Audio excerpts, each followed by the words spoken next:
Welcome back to the Paranormal Girl podcast. I am your host, Kristen. On our final conversation for the spooky season celebration this year, I welcome back to the show Archbishop and Exorcist Plato Angelakis. Joining him, Sister Keeyah Lynn Frances. Prior to becoming a sister, she was a white witch who worked with divination, automatic writing, and psychic abilities before converting.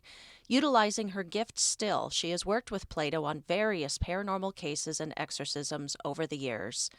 Working within the independent Catholic Church, they take cases and provide blessings across the country year-round, doing it all with a very open-minded and open arms policy towards the paranormal, psychic gifts, and the like. Their mission? To help those in need and spread education to as many as they can about the value of embracing your gifts in order to help others and the evils that possibly lurk within the darkest corners of the paranormal.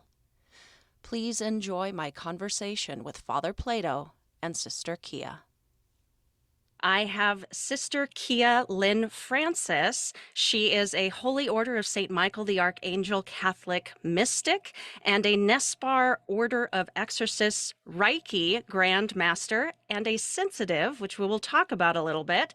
And welcoming back to the show is Archbishop and Exorcist Plato Angelakis. He's an independent priest in the Old Roman Catholic Rite, active member of the American Association of Exorcists, Archbishop with the Mexican National Church, and exorcist with the Sacred Order of St. Michael the Archangel. There's so much more to learn about these two. I will let them do it, but please welcome to the show, Sister Keeyah and Father Plato. Thank you. Thank you. Thank you so much for coming on, Sister Keeyah, and also welcome back, Plato. It's really good to see you. Thank you. Well, how are you? How are you guys? No complaints. Yeah. Yeah. Busy. Yes. Yeah. And we are definitely going to get into the lot of it. I know we talked quite a bit before recording, which was fabulous. So I hope to share a lot of that with my audience. How about, since Sister, you are new to the show, I would love it if you would just give us, debrief us, tell us about yourself. Okay. I'm really old. I disagree. I'm part of the same church that Father Plato is. So it's an independent Catholic church, which gives us a little bit more freedom in terms of what we're doing.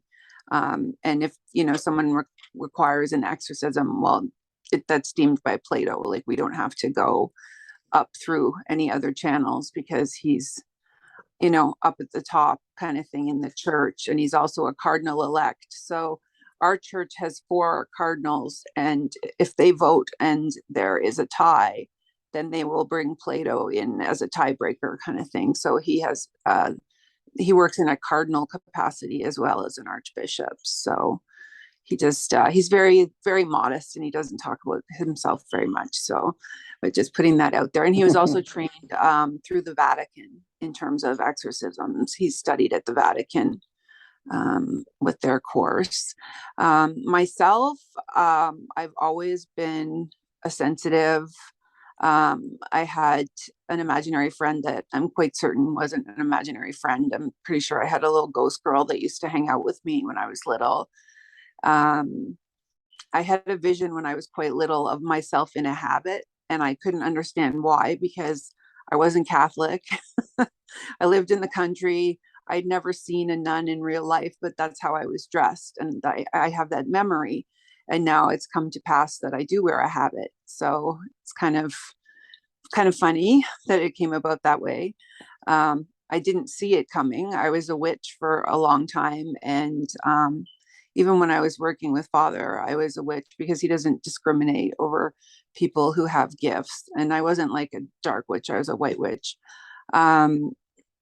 So I ended up converting because I did actually receive a call to do so, like a calling, and converted at that time because I'm more helpful to him being a member of the Catholic Church during exorcisms than if I was a witch. I can't participate in the rites the same way, you know what I mean, that I can now.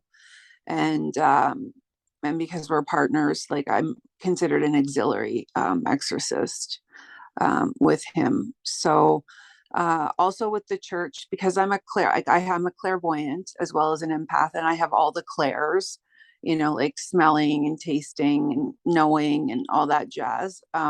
So they deem you a mystic, and I have the support of 3 archbishops that have signed off on the fact that my gifts are legitimate and it's sealed with the church's seal.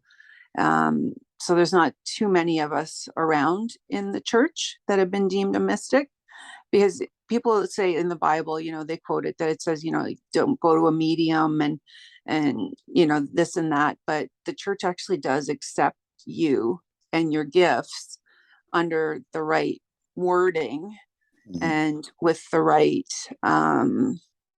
people vouching for you type thing.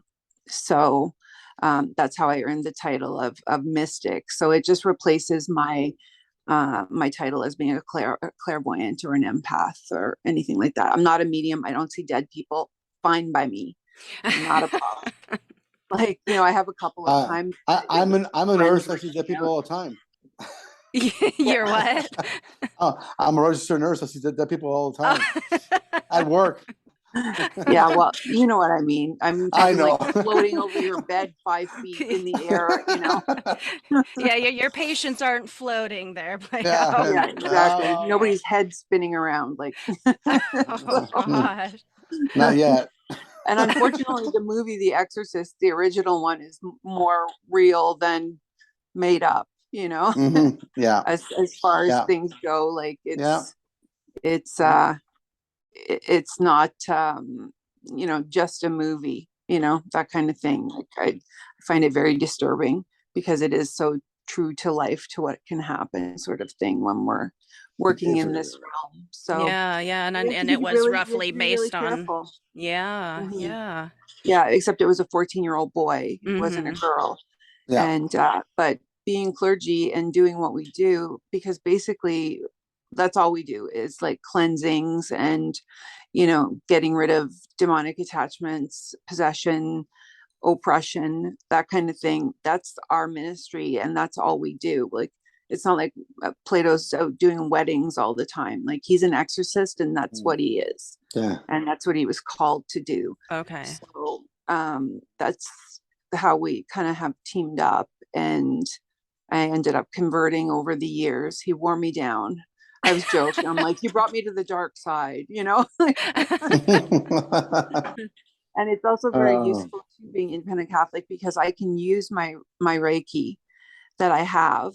And after an exorcism, I will treat the person to kind of fill that gap of where the low vibrational energy was, or the demon, or whatever you want to label it as being, with high vibrational energy, like almost angelic realm frequencies, and put that into them in order to try and help them from inviting it back in. Because a lot of people feel very empty after it's been removed from them. And I also treat the families that have been in the house having to watch their loved one go through what they've gone through. Right. So it's it gives me purpose in terms of that too, because I was like, well, what am I going to do with my Reiki? And I was very skeptical of it in the beginning, because I'm also a registered nurse, and was just kind of like, is this going to work? Like, the concept is kind of not third dimension. You have to be able to really think outside the box. And it's turned out that it's one of the best things that I ever did for myself, because I can really help people through things, you know, including exorcism, using the healing powers that God has, you know, that bestowed through me. And Reiki, a lot of people don't know, one of the names for it is the Christ light. So it's not anything demonic or anything like that, but the Roman Catholic Church doesn't approve of it. So again, we have the freedom to go ahead and use that you know. Yeah, well, like you were saying, if you read it correctly in the Bible, like they they do support the powers to mediumship and clear sight and all of that, but a lot of people, a lot of religious folks, and just in different sects of religion, will say the exact opposite too. They misinterpret that. Mhm. Yeah. Well, that's interesting. Well, before I do want to move on to Plato and get a refresher, but before I do, I just wanted to ask you what was your calling? Initially, I was living in a house that was demonically infested, and I was dealing with that alone. I didn't know anyone. I wasn't part of the paranormal world at that time. So I did a lot of research and I did a lot of studying, and I was like, hey, I'm a witch. Like it clicked with me, it resonated with me. And then once I'd been working with His Eminence for a while, then I did receive a calling to convert and to join the Catholic Church. Not that I have anything against witches. Like I liked being a witch, a white witch. You know what I mean? Like Yeah. I enjoyed it and stuff, but I just have had this calling. Like I was having visions about it and getting messages, and so it was like, okay, this is what I'm supposed to do, Okay. and and took it from there. So Okay. Okay. All right. Wonderful. Well, Father Archbishop, um, it is so good to see your face this time. We were doing phone last time, but really nice to see you. And I like the what are they? Vestments? What are they called? Well, just my blacks, It's just it's my Sunday drag, I call it. Yeah, yeah, yeah. All right. Well, just as a refresher for my audience, because it's been a little bit, go ahead and introduce yourself a little bit. Tell us about yourself. Well, registered nurse by trade. I mean, I've done many jobs, but I always had this again. I had this calling to want to be clergy. I wanted to learn to be a priest, and I've tried different ways, and it just wasn't working out. And anyway, at some point in the independent church, I was taken under the wing of one of the archbishops and trained me. I went to a couple seminaries, did my thing, and long story short, I became a priest. And of course, I was doing marriages, baptismals, funerals, whatnot, blessings at work, and I was happy. It was a hobby more than anything. Then I received a call for in regards to a case, and that a paranormal team had gone in and realized that there was something a little bit more demonic going on. Got a little over their heads and wanted some help. Well, of course, I went there. I took my book, I read it, I did the ritual, and it was an awakening experience because I was not, I was ill prepared myself. So I went there, but as time went on, I decided to embrace that. It was like a calling. Like, this is what I wanted to do, and next thing you know, that's all I'm doing. That's all I've been doing. It's craziness. Just go go go, and of course I met. Keeyah at a fundraiser for a paranormal event, and I remember the people telling me, "Oh, you're not gonna like her. She's psychic. She's a witch, and you're probably not gonna like her. It's not your thing, whatever."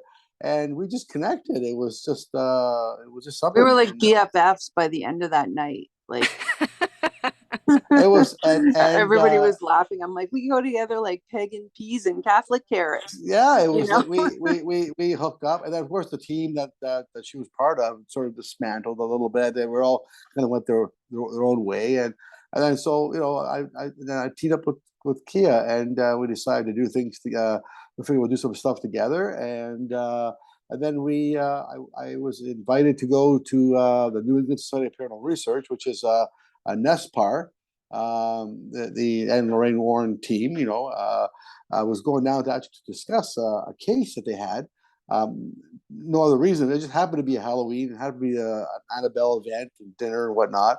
And Tony Spare asked me to bless the Occult Museum. So anyway, I asked Keeyah if she wanted to come down with me and join me in meeting the team and talking about a case. And then next thing you know, I'm blessing the museum. He invited me to the dinner, invited his sister with us as well. And next thing you know, we're members of the team as spiritual advisors. It's so And then now we're the ones who go down and bless the Occult Museum, move the Annabelle doll, and then we're going there in 2 weeks' time to do the exact same thing. Post-COVID, when it says the border was closed, we were not able to go down and do many things. So this is where it just seems to be one thing after the other. I've attended many paracons, did a lot of interviews, and just things seem to be growing. Yeah, and then of course one day Sister Keeyah came to me and said she wanted to convert and be a sister, and I thought, well, I thought she caught me by surprise. I was perfectly happy here being pagan witch. It seemed to complement things because my agenda was, as an independent bishop, is to show people that that people do have gifts from all walks of life, and not to discriminate and utilize them. They're very effective. And so I was perfectly happy. But she decided to hang up her broom and decided to join. Fine, no problem. But I kept my crystal ball because it's pretty. Yeah. Good accessory to have. Yeah. Yeah, and I have a Ouija board that was carved out of a table from 1903, so I kept that. Wow. So it's more of a Tucked historical away, thing, but I have my memories. Yeah. But the broom is in the garage, it's parked, and it's turned it off. Free to come over and sweep anytime you want, Plato. You can just go to town. Yeah, I know. and then come over and do the same here, because I got 4 animals and the hair situation is. Oh my goodness. Yeah, I feel you. I have 2 cats, so. Well, I'm glad you didn't put those away either. Set them aside either. Well, it's a part of who she is, and she was very very well knowledgeable, and actually it's a great experience to have had, and that knowledge base that she has it really helps, especially at paracons when people talk about how can you two work together and what happened, and it really brings out it really humanizes people. I say, well, I have a gift. Don't be afraid. Like embrace it. Like they look at me and they say, "My God, are you okay with my gift?" I'm, absolutely, and I want you to cultivate it, and it's a gift from God, and and run with it. Because certainly it's not a gift I have. I'm not a sensitive by any means, right? That I'm sort of the hardball. I'm the guy at the end they bring in. And just I'm the muscle. They do all they. I usually like except I go first and he hides behind me. So she is so tall. She gets her boots on, and she's so tall that I can just send her in. I just go behind and go with the holy water. So it's nice having a sister that's taller than me. I can just send her in, and whatever happens, well, it's gonna get me first. Well, yeah, you guys are such an interesting pairing, and you're very, very successful in all of the cases and all of the people that you help. Do you? So from that point forward, have you always specifically worked together? Do you guys kind of branch out and do? No, we're always together. Like we'll work on different teams and stuff. If people need us. And people have reached out to us and not had anywhere to go. And even during COVID, when we couldn't travel to them, we would help them remotely and, try and send them holy oil and holy water and blessed salt and prayers and go over things, with them. And then in that type of a case, I would do a reading to see if they're lying about something, because sometimes people don't want to be forthcoming with everything they're doing in their lives, and they're aware of that. But yeah, that's what we've been doing since the border was closed. That's how we had to help, and now it's open again, so it gives us a little more freedom to help people out. So we're back on our feet, and we're back to booking interviews and doing paracons and those sorts of things. And you guys are growing, as you told me. Right. You have a new member. I'm very curious to learn about. Well, actually, it's kind of ironic how that works. I mean, Sister Keeyah, we're like she said, we worked with several people, and I'm not sure this gives you interference or not. That's cross, but anyway, I keep hearing things. So anyway, no, we worked on, for example, one case together through the COVID outbreak, and we sent prayers and whatnot. And then it came that I was invited to an event out near Windsor, Detroit area, and we were supposed to go, but sister got ill and she couldn't attend. So I just went alone, and the event that I was invited to got canceled. So I asked the members there who invited me, well, would you like to join me in this exorcism I have to do, because I'm all alone, really. Mm-hmm. And they got a chance to see what goes on, what really it entails, like the whole process. They actually documented. I think they're going to actually put it on. They're planning on doing a documentary and putting that on YouTube at some point as well, because I have consent from the client to do so. We block out some faces and whatnot, just to show, because they were actually able to see the transformation. The eyes changed, everything. But Sister Lucy was on that team, and she has some Reiki experience. She has some clairvoyancy as well, a little different than what Keeyah does, but on a different level. And she came to me and said she wanted to be a sister, and she wanted to form. So we formed another religious order. So I've got two of them. They're not the same. Sister Keeyah has her own, and so I got two Mother Superiors, and I got now we're growing, and they're trying to. She's more in the trying to again. It's trying to get away from the patriarchal sort of rule, and trying to allow the people who have gifts to sort of practice those gifts in a sort of safe environment and a safe sort of in scenario. So again, they're both can be very effective and helpful, and I think it's time to grow. And I think so. And ironically, Sister Keeyah is at one end of the province, and Lucy's at the other end of the province. So I've got both corners. Like, so all I need is two more witches to convert, and I've got four witches of the north, the south, the east, and the west. So I call the wisdom. You'll have people that can call the corners, call the watchtower. So it's like I just need a couple of scarecrow and a tin man, and I'm ready to go. Yeah. There's no place like home. I don't know which one are you. Which one didn't have a heart? That's you big meanie. I'm probably the one hiding behind you. I'm a scarecrow, so I'm the cowardly lion. No, it's actually great because they, I'm fine. Like with Sister Lucy, she has a YouTube channel, which is great. So everybody has something to offer to put on the table, and it's great that we can diversify, and we can talk about so many things and really branch out. And the thing is, we have no boundaries. We can do what we like and talk about different things. I think Sister Keeyah wants to talk about women in the church. Yeah, we're going to do a docu-series. It's 3 or 4 episodes of the role of women in the Bible, and including like the saints and the martyrs, and women in general, what their roles were in the Bible, and show that it's not as patriarchal as it's been presented to be. And I mean, it's also been edited. Let's face it. I mean, it's how old is the scripture, right? And when very political, things were different, political. Yeah, and things have been left out of copies that as it gets moved along in history, they've changed. And you were saying before that women wrote some of the chapters. Is that right? Oh, many. There was many Book of Esther, the Book of Mary Magdalene. There was many of the women had their own interpretation of what really went on and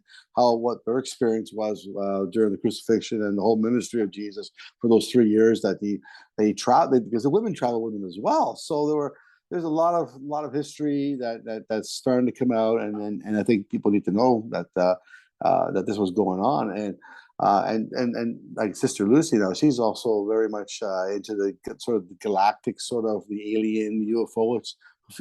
They're thinking, well, are they demons? Are they not demons? And sort of what's their role? And so I'm getting a lot of people who come up with a lot of different things that they're experiencing, and so I'm starting to really branch out and starting to learn about some of these things that possession is not necessarily demonic. Possession could be, and some people are saying there's alien infiltration. There's people that are, like the governments are sort of hiding a lot of these things. So a lot of people are coming up with some really, I say bizarre but different sort of stories. So I'm paying attention. I'm paying attention. Are your own opinions on a subject like that, do they shift at all? Do they ever adjust to what you're learning? I'm trying to incorporate what I've learned and trying to change the terminology a little bit, because it's not so much that I can use the same Catholic or sort of the old traditional terminology. I've gone so far to say I don't say God anymore, or the holy, God as a patriarchal, he, the holy, he as a masculine is more like, because I know God is not a man or a woman. It's an entity, right? It's a spirit. So I'll go. I've changed my way of saying the creator, of the universe, the creator of the center energy, the higher vibration. Yeah. So so I've just used a different terminology when I'm talking about certain things. I don't know why it's all staticky. Anyway. Quit touching stuff. You're like a bad kid. Stop playing with your headphones. Stop fiddling with it. No. Oh my God! What have I created? Okay. Well, Sister Keeyah, on the lines, before we move too far from the subject, with the docuseries that you guys are planning and talking about women, in the history and religion and all of that. When you were called to convert, when you went from being, a white witch to sister, not a nun, sister. I understand there's a difference. That's good that you know, because most people don't get that at all. Well, I only know because of you. I listened to an interview you did before, and you explained it very well, and I'd love if you explained it again. But I was just curious, did you have to give anything up? Did you have to sacrifice anything? Yeah, I had to cut Plato. No. Well, I mean, I had to give up, my witchy ways, right? I totally had to change how I worshiped. And I gave away a lot of my stuff, like my supply kit. Like I literally had a suitcase on wheels full of resins and oils and incense and different colored candles, and a bell and an asthma, which is a dull dagger for ceremonial purposes. All the stuff that I had, I gave it to someone that I knew that was a witch, and they were thrilled to get it because I had so much stuff. So very much stuff. So I got rid of that. But like I said, I kept my crystal ball. I don't practice divination with it. It's just really pretty. And same with the Ouija board. I never used it, but I think it's really cool that it was handmade from something from 1903, and the residual energy that must be a part of that is super interesting and cool. And I pray differently now than I did before. I pray more. It's funny because when I was a witch, nobody gave me any flack about being a witch, right? Nobody had an issue with it. But when I converted to Catholicism, a lot of people had a lot of stuff to run their mouths about, and it was just, to me, it was really bizarre that I'm a sister and you're going to say that, somebody was incredibly rawr, because I had makeup on, a little bit of makeup on. And I'm I'm not a nun. I can wear a little bit of makeup. It's not a big deal, with my habit, because Lord knows a girl needs eyelashes and eyebrows kind of thing. But, they were more worried about my makeup than my spiritual self. And I'm just that's just not how the church rules. I don't think God's gonna care if I have mascara on. There's there's a lot of I've had this all my life. And people look at the independent churches and they don't really see us as being valid or whatnot, and they don't understand there's a lot of history and there's a lot of politics that were involved, and there are various churches that are independent, very valid, very recognized by Rome as being valid. However, for whatever political reasons or historical reasons, they have broken apart, and what makes us valid, and what people don't seem to understand, that it's called the same kind of thing with Sister Keeyah, with her association with the Reiki, and being fully connected with the creators. Likewise, what we call apostolic succession. It doesn't mean that I'm part of Rome, as long as I can verify that I am connected to one of the apostles, and mine is James. So it's like, as Jesus said, as the Father sent me, I sent you. He told the apostles, and you will do greater things than I.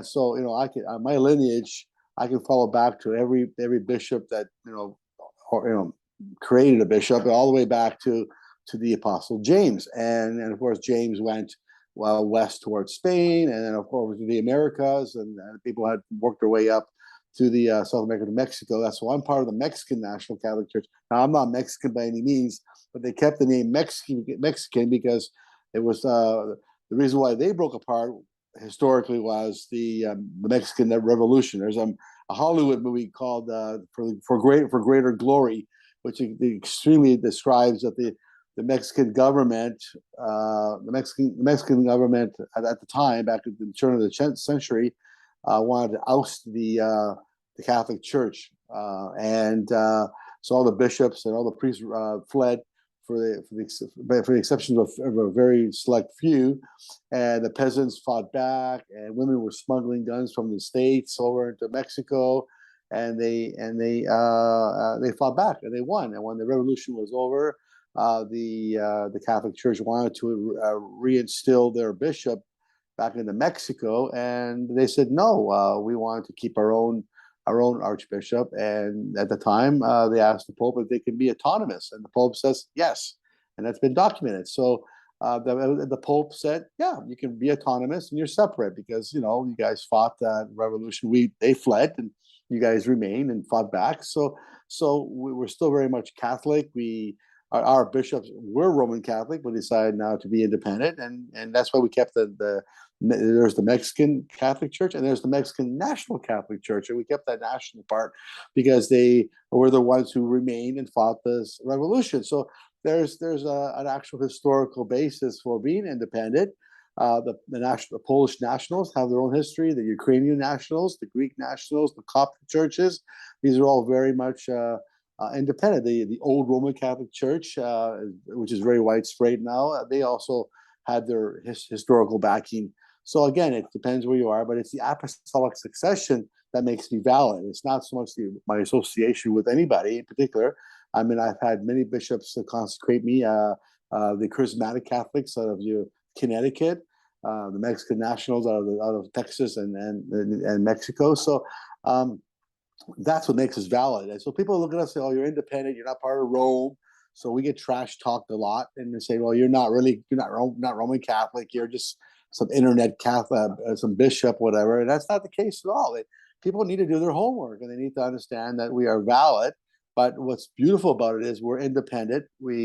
I'm the highest authority. I'm a cardinal, and we don't have popes, in the independent Catholic Church. We have patriarchs, we have whatnot, and this is what makes us valid. So again, I think that's a benefit, because it allows you to really open up the doors to people who have wonderful gifts, and that just enriches everything. And I just continue to grow and learn about Reiki, learn about light workers, learn about the people who do crystal work. And I mean, I'm not an expert by any means. I teach them all that stuff. So Yeah, well, Or he yeah. defers to me if someone asks him. He's like, Yeah, yes, yeah. that's more her jam. Like, Go. I now just say, just go talk to the girls. That's their bag. I don't do that.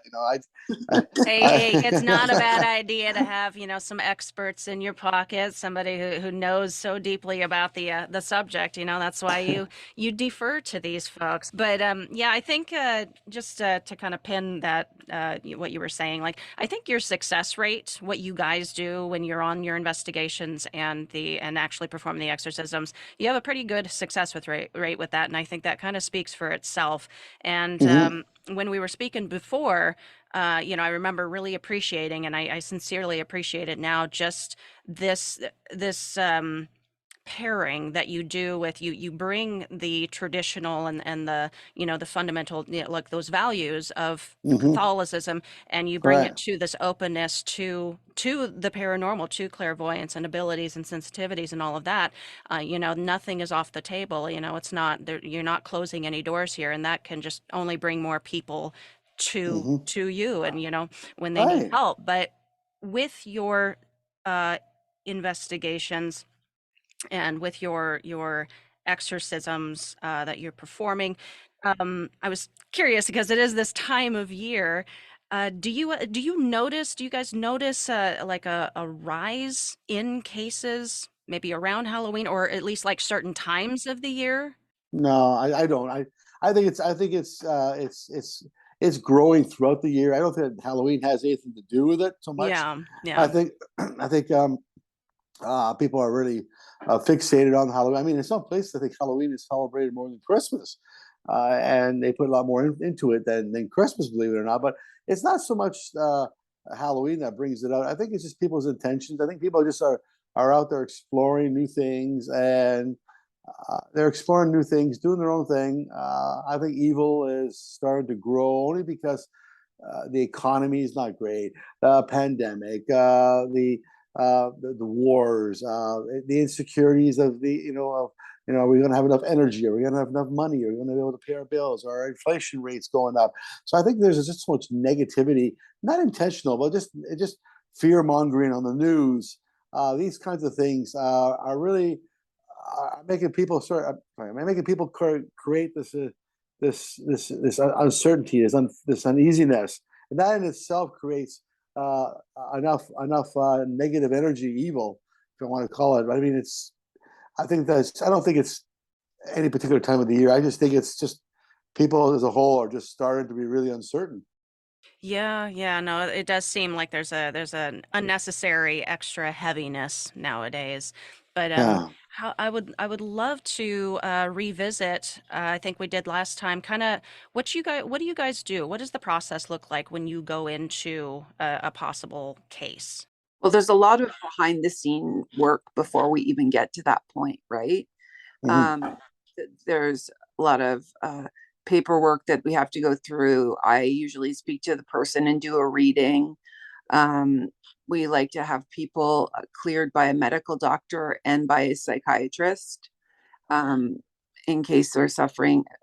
They can have mental illness and still be possessed, but to Absolutely. Yeah. to just make sure that what they're suffering from is, maybe they're schizophrenic and they've never been diagnosed and they're not medicated or what have you. And once they're kind of cleared that hurdle, um, then we start working with them to do homework because they have to be ready for the exorcism. So they're given prayers to say every day. They're given, we try and mail out the holy oil and the salt and the water for them with instructions about what to do with it and how to have a cleansing bath and what to do in your house and stuff. And we kind of, it's inclusive. Like, we can't go in and fix everything for everybody. They have to be part of their healing, and they have to change their lives because obviously it wasn't working before, right? Like, there's a reason that there's a demon in your life, kind of Right, thing. right. And we have to figure out that reason. That's helpful. Between Plato taking confession from people before an exorcism to me reading them, then we usually have a handle on that. And certainly people write and they're like, you're going to think I'm crazy. And it's like, no, we don't actually. Like, I mean, if I told you all the stuff that happened at my house when I was there, like the demon house, I call it, it was crazy, you know. And if I had said anything to the wrong person, they would have thought I was bananas. Mm-hmm. But you know, I'm accepting of people's stories until um, proven otherwise. We assume it's the truth, and so they have to go forward with like cleansing baths and going to mass, and which may be uncomfortable for them, you know, because just because of being surrounded by religious artifacts and priests and you know that sort of thing. And we work on it, and then when we do an exorcism, it usually takes, I mean, it's usually a day, a full day, like an 18-hour day kind of thing. And we start at the outside and work our way in. So we salt the property line and around the house. We bury blessed medallions at the corners of the houses. You know, we kind of like are working in to trap it so it can't get out. And then the house is sprinkled with salt. The windows and the doors have crucifixes drawn on them and holy oil. You know, we Plato has beautiful incense that you can only get from monks. Where is it, Plato? That your incense? It's somewhere in Patras, Greece. It's the monks actually live in the mountain there. Ever see the James Bond movie? You know, For Your Eyes Only. There was a mountain where you're going to go up with a basket, and there were monks up there. They don't come down. They actually make the incense. They break up the stones, and that's how they make their money. They break it up. But it's the most lavish smelling, perfumey kind of really church incense. It's just wonderful. These monks are very holy. They actually have the original book of John from the Bible, the original manuscript that was written, and they protect it. So it's that's where I pick it up. I mean, I've got so much of it now. I go there. I don't get it every year. I have friends or family that go over to Greece. I'll have to go pick it up. But it's. I mean, I use the real.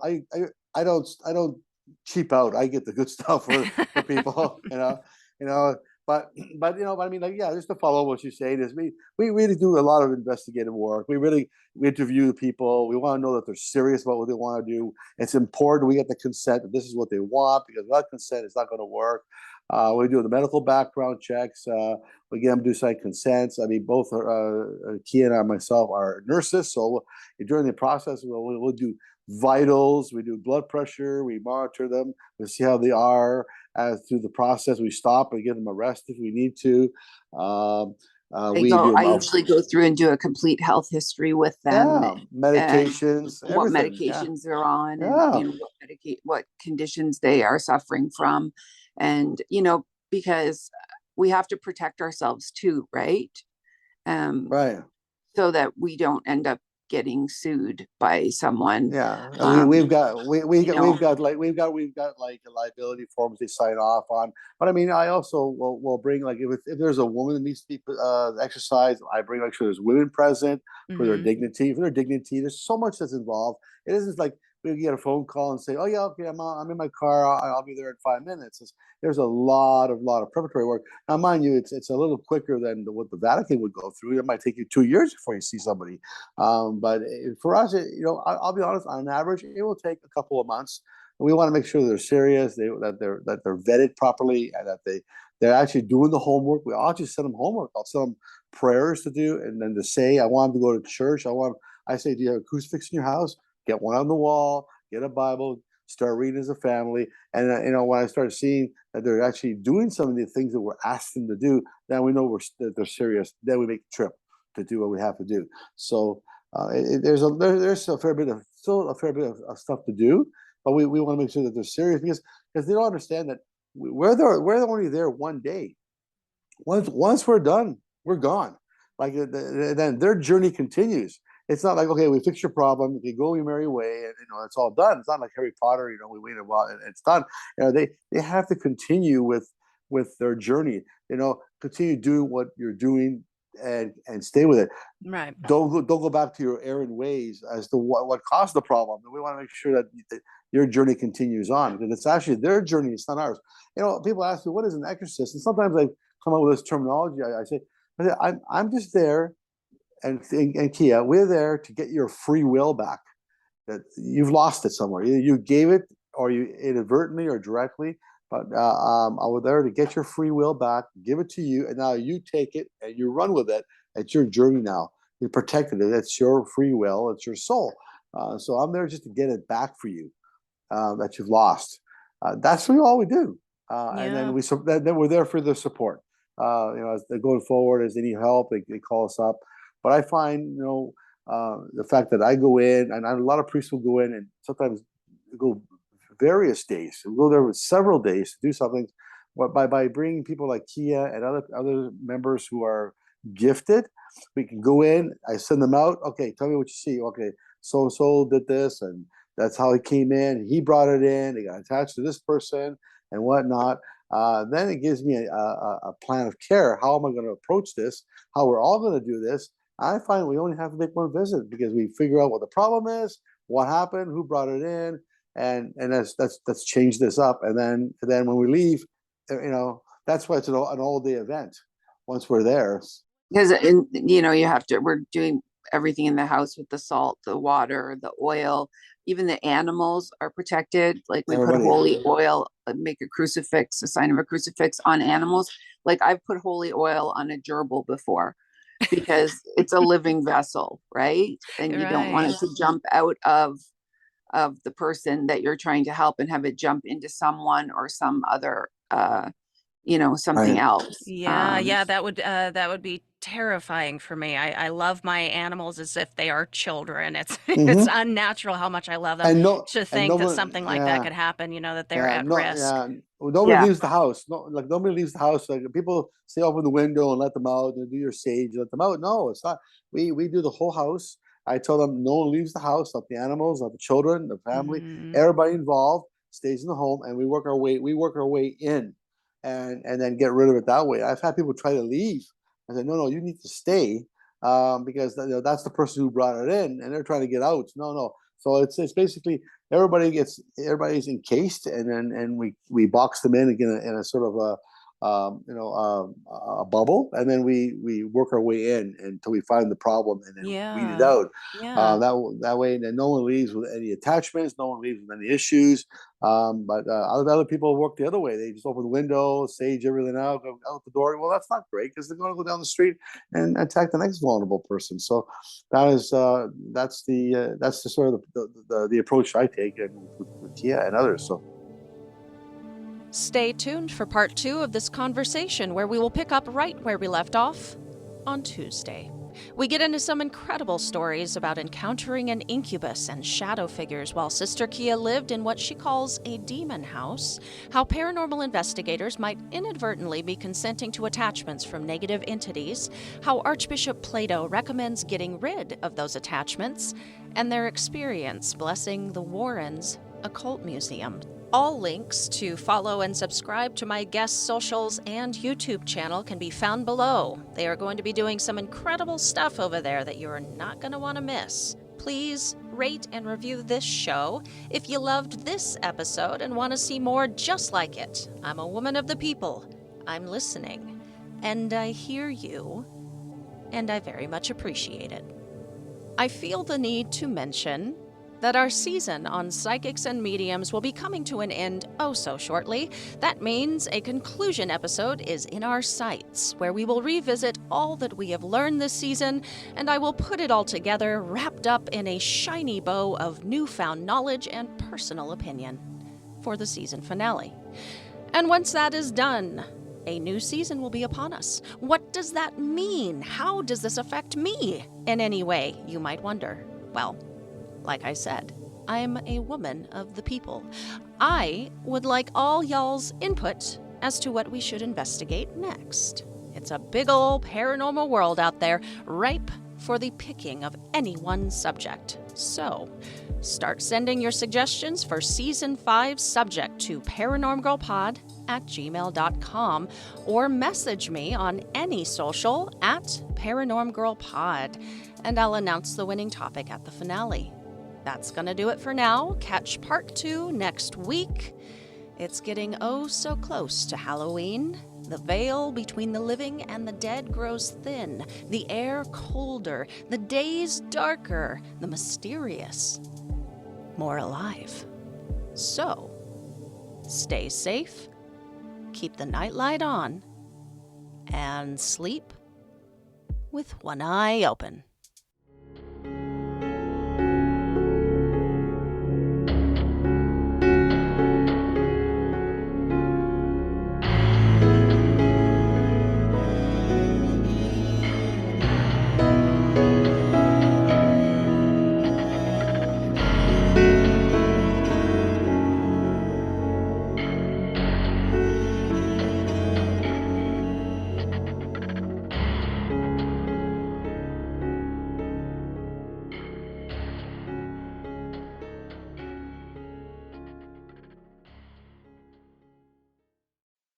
Not all bread is created equal. And if you like yours soft, fluffy, moist, and delicious, then Hero Bread and Buns should be your first choice. But Hero Bread isn't just about taste and texture. It's high in fiber with ultra-low net carbs with 0 grams of sugar. Order today at hero.co and use the code AH10 to get 10% off your first purchase. That's AH10 at hero.co, HERO.co for 10% off your first purchase.